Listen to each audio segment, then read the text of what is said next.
fireworks or grand promises. Just showed up, quiet and steady, stayed when others would have walked away.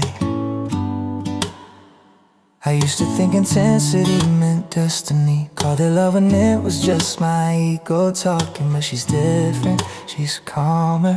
She didn't try to fix me or save me. She ties her hair back when she's concentrating, bites her lip before saying something difficult. I started noticing these small things.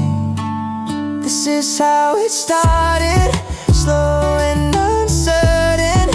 Me watching carefully, not quite believing that someone could stay without conditions. She touches her foot to mine beneath the table, a silent way of saying I'm right here.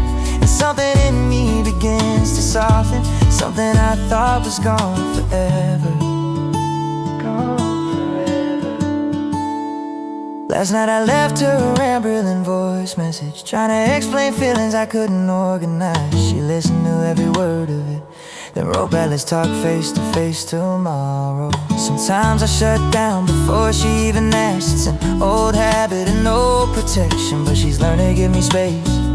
She doesn't take my silence personally. In the mornings we sit together before work starts. She sends me texts asking, did you get home safe? Simple words that carry so much weight. This is how it's growing, carefully and honestly. Two people who've been burned before, learning that love isn't found in dramatic moments. It's in saying I'll call tomorrow and keeping your word. It's her hand resting on my chest when we disagree, suggesting let's revisit this when we're both calm, and trusting that we'll find each other again. I'm learning to stay here instead of running.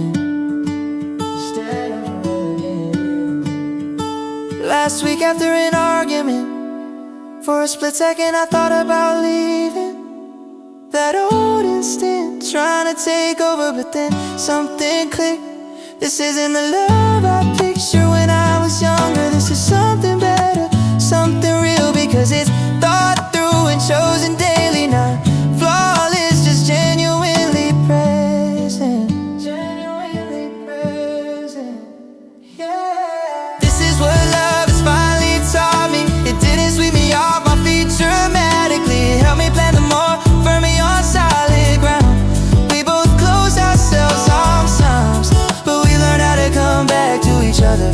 How to admit I could have approached that differently. She doesn't make empty promises about eternity. She simply stays one day after another, and I do the same, because this isn't driven by panic or urgency. This is built on solid foundation, and I consciously choose this every single morning. Every single morning. And she just called from the bedroom asking if I'm coming, and my answer is always yes, because she stayed when she could have left, and I will too.